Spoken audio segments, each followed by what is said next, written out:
પર નજર કરીએ તો સુરતના કતારગામ ગોતાલાવાડીમાં આવેલ એચવીકે ડાયમંડના રત્ન કલાકારોની હડતાળનો બીજો દિવસ છે અને રત્ન કલાકારો ભાવ વધારો કરવાની માંગણી સાથે કામથી અળગા રહી હડતાળ ઉપર ઉતરી આવ્યા છે। કતારગામ વિસ્તારમાં રત્ન કલાકારોનો એકઠા થઈ વિરોધ નોંધાવવામાં આવી રહ્યો છે। રત્ન કલાકારોએ ભાવ વધારાની માંગ કરતા માલિકે ભાવ વધારો કરવાની બાહેધરી આપી હતી, પરંતુ ભાવમાં વધારો ન કરતા રત્ન કલાકારો હડતાળ પર ઉતરી આવ્યા છે।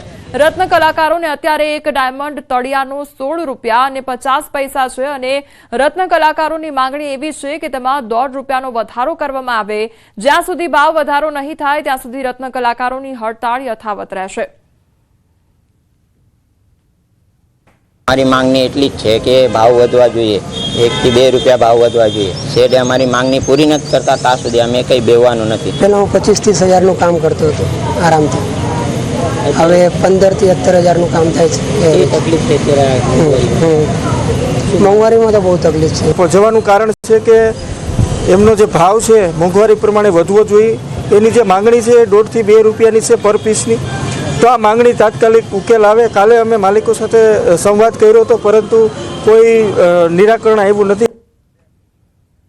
આ તરફ જૂનાગઢમાં તંત્ર દ્વારા ડિમોલિશનની કામગીરી હાથ ધરવામાં આવી છે। 6 જેટલા ધાર્મિક દબાણ દૂર કરવામાં આવ્યા હતા। ડિમોલિશનની કામગીરી આખી રાત ચાલી હતી તો પોલીસ બંદોબસ્ત સાથે કરાયું હતું ડિમોલિશન। અગાઉ ધાર્મિક સ્થાનોને દૂર કરવાની નોટિસ પણ આપવામાં આવી હતી। મહાનગરપાલિકા, પીજીવીસીએલ અને પોલીસ સ્ટાફ હાજર રહ્યો હતો।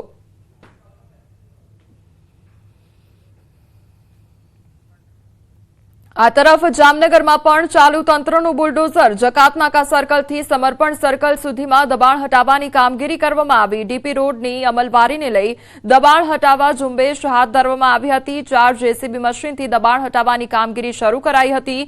પોલીસ બંદોબસ્ત સાથે એસ્ટેટ શાખાની ડિમોલિશન કામગીરી કરવામાં આવી।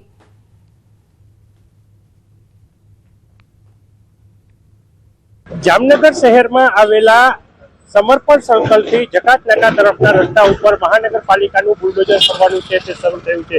જે પ્રકારના દ્રશ્ય જોઈ રહ્યા છો, હાલ જામનગર મહાનગરપાલિકાની એસ્ટેટ વિભાગની ટીમ છે તેમના દ્વારા ડિમોલેશન કાર્યવાહી છે તે હાથ ધરવામાં આવી છે। આ જે રોડ છે તે રોડ ઉપરના તમામ બાંધકામો છે તે બાંધકામો જે નકારૂપ છે તેમને દૂર કરવા માટેની પ્રક્રિયા હાથ ધરાઈ છે। આપણી સાથે એસ્ટેટ વિભાગના અધિકારી છે। શું કહેશો સાહેબ, કયા પ્રકારની કામગીરી?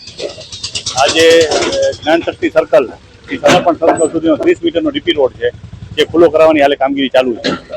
જેમાં 28 જેટલી પ્રોપર્ટી આવે છે।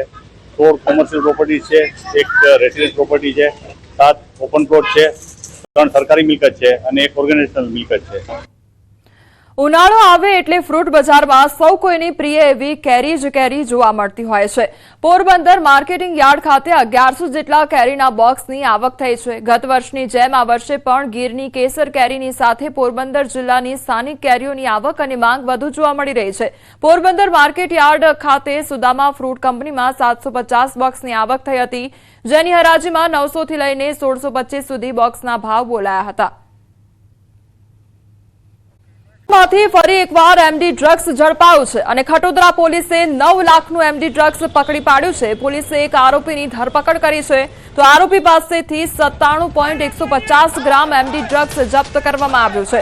આરોપી પાસેથી રોકડા રૂપિયા તેમજ એક મોપેડ સહિત ડ્રગ્સ મળી 10.1 લાખનો મુદ્દામાલ જપ્ત કરવામાં આવ્યો છે। તો એમડી ડ્રગ્સનો જથ્થો જપ્ત કરવામાં આવ્યો છે। સુરતમાંથી ફરી એકવાર એમડી ડ્રગ્સ ઝડપાયું છે અને ખટોદરા પોલીસે 9 લાખનું એમડી ડ્રગ્સ ઝડપી પાડ્યું છે। તો રોકડા રૂપિયા તેમજ એક મોપેડ સહિત ડ્રગ્સનો જથ્થો જપ્ત કરવામાં આવ્યો છે અને આ મળી કુલ 10.1 લાખનો મુદ્દામાલ જપ્ત કરવામાં આવ્યો છે। તો આરોપી પાસેથી 97.150 ગ્રામ એમડી ડ્રગ્સનો જથ્થો જપ્ત કરવામાં આવ્યો છે।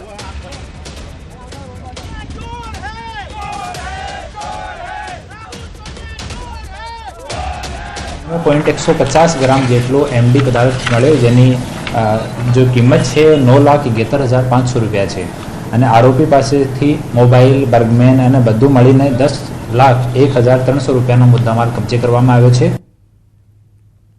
અમદાવાદના ત્રિપદા સ્કૂલમાં આરટીઈના વિદ્યાર્થીઓને નાપાસ કરવાના મામલે ત્રિપદા સ્કૂલને ડીઈઓ કચેરીએ નોટિસ આપી છે।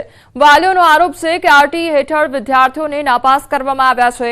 વાલીઓના આરોપ બાદ નોટિસ આપવામાં આવી છે. ત્રિપતા સ્કૂલના ધોરણ 5 અને 8ના વિદ્યાર્થીઓને નાપાસ કરવામાં આવ્યા છે. આ સમગ્ર મામલે અમદાવાદ શહેર જિલ્લા શિક્ષણ અધિકારીએ જણાવ્યું છે કે નિયમ મુજબ નાપાસ કર્યા છે કે નહીં તેની તપાસ થશે. સાથે જ નાપાસ વિદ્યાર્થીઓની ફરી પેપર ચકાસણી કરવામાં આવશે અને શક્ય હોય તો પુનઃ પરીક્ષા પણ લેવામાં આવશે.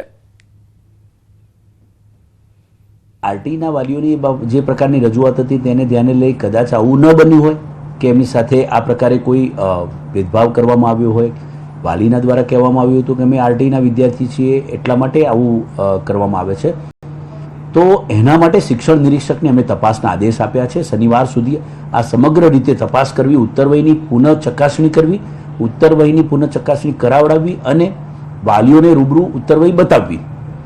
આ ત્રણેય પ્રકારે, જેથી કરીને વાલીને પૂર્ણ પ્રકારે એવું લાગે કે ના, અમારી સાથે જે કંઈ પ્રકારે થયું છે એ પ્રોપર રીતે થયું છે, અથવા આ બાબતે રિટેસ્ટ લઈને, જે રિટેસ્ટની જોગવાઈઓને આધારે રિટેસ્ટ લઈને પણ ફરીથી બાળકો એમનું પોતાનું પરફોર્મન્સ ફરીથી આપી શકે તેવા પ્રકારના જે છે એ પ્રયાસો કરવામાં આવશે.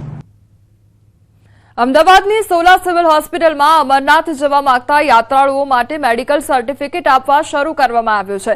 અમરનાથ યાત્રાએ જતા યાત્રીનું શારીરિક સ્વાસ્થ્ય ફિટ છે તે અંગેનું મેડિકલ સર્ટિફિકેટ આપવું ફરજિયાત છે. તેથી અમદાવાદની સોલા સિવિલ હોસ્પિટલમાં અમરનાથ યાત્રાએ જવા માંગતા યાત્રાળુઓનો ઘસારો જોવા મળી રહ્યો છે. 8 એપ્રિલથી ફિટનેસ સર્ટિફિકેટ આપવાના શરૂઆત કરવામાં આવી છે. અત્યાર સુધીમાં 150 જેટલા ફિટનેસ સર્ટિફિકેટ ઇસ્યુ કરવામાં આવ્યા છે. યાત્રાળુઓના બ્લડ રિપોર્ટ, સીબીસી રિપોર્ટ, હાર્ટના રિપોર્ટ તેમજ એક્સરે સહિતના રિપોર્ટ કાઢી ફિટનેસ સર્ટી આપવામાં આવતા હોય છે.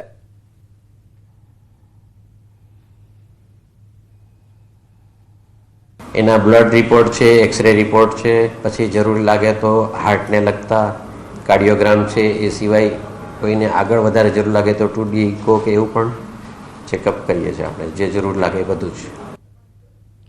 પોરબંદર શહેરમાં ફૂટપાથ પર પણ દબાણો હોવાથી રાહદારીઓ મુશ્કેલીમાં મુકાયા છે. શહેરના મુખ્ય રસ્તાઓ હોય કે પછી ગલીઓ હોય, તમામ જગ્યાએ ફૂટપાથ પર દબાણો હોવાથી રાહદારીઓને ના છૂટકે રસ્તા પર ચાલવાની ફરજ પડી રહી છે. સૌથી વધુ ખરાબ પરિસ્થિતિ શહેરના મુખ્ય બજારોમાં જોવા મળે છે, કારણ કે અહીં સાંકડા રસ્તાઓ છે અને તેમાં પણ ફૂટપાથ બ્લોક હોવાથી બજારમાં ખરીદી કરવા આવતા લોકોને ફરજિયાતપણે રસ્તા પર ચાલવું પડે છે. રસ્તા પર પૂરપાટ આવતા વાહનો સાથે રાહદારીઓ અનેક વખત અકસ્માતનો ભોગ બને છે. ફૂટપાથ પરના દબાણો દૂર કરવા સ્થાનિકો માંગ કરી રહ્યા છે, તો મનપાએ પણ ફૂટપાથ પર ખડકાયેલા દબાણો દૂર કરવાની અધિકારીઓને સૂચના આપી છે. ફૂટપાથ ઉપર વેપારીઓનું દબાણ છે. ઘર આગળ રહે તો ઓટલા અને કુંડા કરી લીધા છે, અને પોરબંદર આખામાં કોઈ પણ જગ્યાએ ફૂટપાથ ચાલવા લાયક નથી. અત્રેથી જે અમારી માર્કેટ શાખા છે એને સૂચના આપવામાં આવેલી છે કે આમાં જે લોકો રોડ ઉપર ફૂટપાથ પર પોતાની સામગ્રી રાખીને દબાણ કરતા હોય, કોઈ સામગ્રી રાખેલી હોય, કોઈ પેલા પાટિયા લગાવેલા હોય કે અન્ય કોઈ પણ રીતે દબાણ કરેલું હોય તો એને તાત્કાલિક દૂર કરવામાં આવે.